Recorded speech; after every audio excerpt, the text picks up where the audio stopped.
It's going to be a tremendous album. We've been really happy with it. We recorded it in the Bahamas. We're actually all in the same room together. We got the gear in a different room because we're too loud to be in the same room together. And it sounds incredible. We're really proud of it, and I hope you all enjoy it. Yeah, 3 albums recorded in the Bahamas, but unfortunately I wasn't there at the time, so this is my first one. The studio's really old. It's a very warm place. It's a beautiful old studio. I think AC/DC did Back in Black there.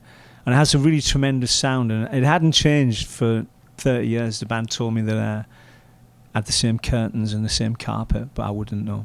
But it did sound tremendous. It sounded really good. Yeah, it was just an idea that we put together. Had a very quiet, kind of like a sea shanty beginning, you know, like an old chap sitting on a sea wall telling a story. And it's got a really good vibe to it. It's about somebody trying to get somewhere and not really quite making it, but, you know, that kind of somebody who sees a vision but doesn't quite get there. We all bring a lot of stuff in, you know. I think I brought about an hour's worth of material in, as did probably everybody else, and you just pick a few things that work, and certain songs work, certain songs don't. Sometimes you think, wow, that was incredible, and didn't go on, but that's the way it goes. My favourite Iron Maiden, so it's got to be Hallowed, I think. It just crystallises everything that Iron Maiden's about, and it's a tremendous song to play live, and I really enjoy playing it. And the crowd seem to love it. It's got all the highs and lows and all these exciting peaks that Maiden are known for, and it's a tremendous song to play. I really enjoy it. Well, it depends on, you know, you got to look at whether Bruce can sing them. There's some very, very difficult songs to sing there, and you know, between everybody we kind of come up with something that can work, and we look for, it's not just straight ahead, you know, punching people in the face. We want to bring a lot of different emotions into the set, a lot of different sounds, and show off some of the great songs that we have from the past, you know, and in this case the future. We've got El Dorado coming out, so, you know, it kind of, the certain songs you want to play, you have to play, because I think Iron Maiden wouldn't be the same without playing Iron Maiden towards the end of the set. So that kind of picks itself, and then you have to look around and see what works best and what gives emotion for the night. That's what you want, lots of emotion, highs, lows. Then you want to batter everybody in the face at the end. Yeah, I mean, I use Fender Stratocasters. I use for the tour. I always do. They don't break unless you drop them from a very great height. Actually, in fact, I sent my guitar to the maker once, and he pulled the scratch plate off, and it fell into 3 bits. And so I was in trouble that time. But touch wood, that hasn't happened for a while. So Stratocasters are very strong. You can't use single coils with the Maiden lighting system. We've got 8 trucks of lights, and it's very noisy if you use a single coil pickup. So you've got to use stacked humbuckers, really. So I've got them set in a single coil but on top of each other. That's pretty much a must. Otherwise you pick up every radio frequency in the land. And a Marshall amplifier is straight in. I've got a rig, and just go straight into the rig, straight into the amplifier. And that's pretty much the sound I use. I don't like too much processing, don't like pedals. Like it pretty straight, pretty black and white. Yeah, I mean, playing with Ian, I mean, he was always one of my favourite singers. Deep Purple was a particular favourite band of mine, along with Zeppelin and Sabbath. And Ian was one of my favourite singers. He still makes me shiver, even today, when he gets that scream going. He's just a tremendous singer, and he's got a great way of phrasing songs. And it was tremendous to play with him. I was quite young, and I was in a band called White Spirit, and he came and asked me to join him, which I did, and we toured for quite a while. We had a really good time, and I've got fond memories of that time. And yeah, I do meet him occasionally. We have the odd drink, and my liver still shakes with anticipation of meeting him again. You know, he likes a drink, does he? Well, I'll tell you what happened. I used to play football in a park before my knee was broken, and I used to play in Ealing. And one day, Fish turned up from Marillion, and he had this huge tummy, and I said, one day you too could look like Fish, or something like that. And he came over, and I thought he was going to have a go at me. And he said, would you like to play with Marillion one night? We're doing a Prince's Trust thing. And it was me, and actually what I said was, you too can have a body like Fish if you're not careful. And I thought he'd go mad at that, but he was fine, and he invited me to play with him at this Wembley gig, Wembley Arena, for the Prince's Trust. And we were doing All the Young Dudes with the singer Tony Hadley from Spandau Ballet, and a lot of guys from Marillion, and a few other people came along, and Bruce turned up, and Tony Hadley got a bad laryngitis, couldn't do it, so Bruce got up and sang. This is his one. Nico was playing as well, so we had some of the people from Mott the Hoople, Nico.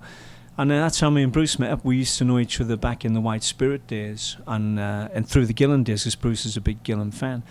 And we did All the Young Dudes, and then he rang me up a while later and said, would you like to put a track together called From a Nightmare on Elm Street? And we did a track called Take Your Daughter to the Slaughter, which then Maiden heard and then took it off the Tattoo Millionaire album to record for themselves because they liked it.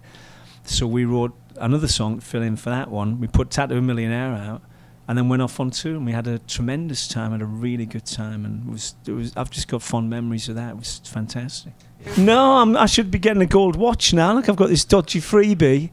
I need a gold watch. I think I'll have a word with Mr. Smallwood.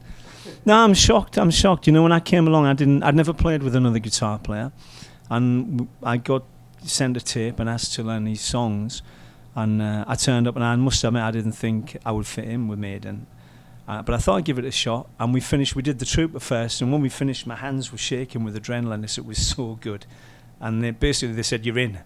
And I just thought, this can really work, because Dave and I had a tremendous repartee straight away, and we have a great thing of not stepping on each other's toes. We have plenty of time between each other. I absolutely adore the guy. I love him. He's the most beautiful human being.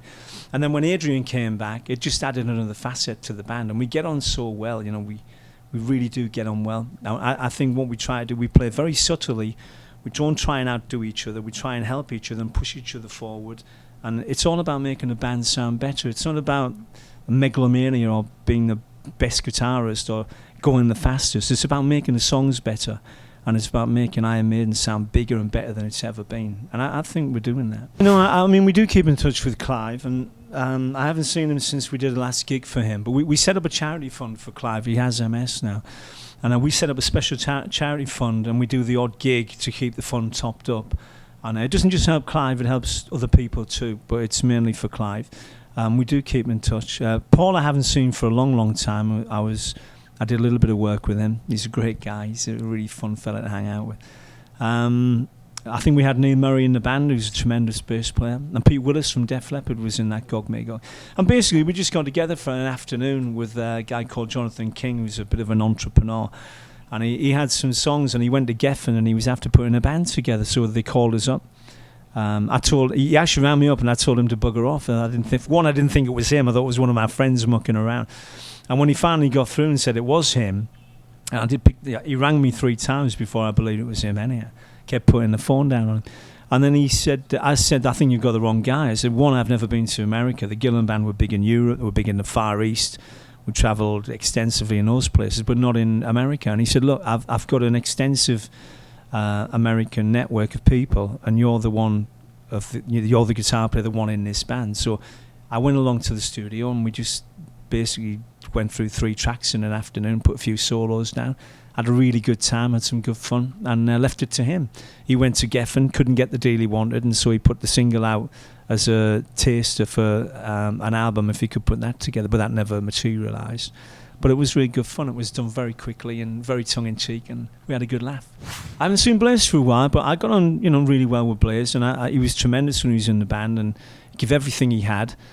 Bruce's voice is in a much higher register than Blaze, and I think we had to take the blame for pushing his voice to levels where he really struggled to get up there, because it wasn't his natural voice. He had a much lower voice than that, and we did a lot of old songs on those tours, as well as the newer stuff.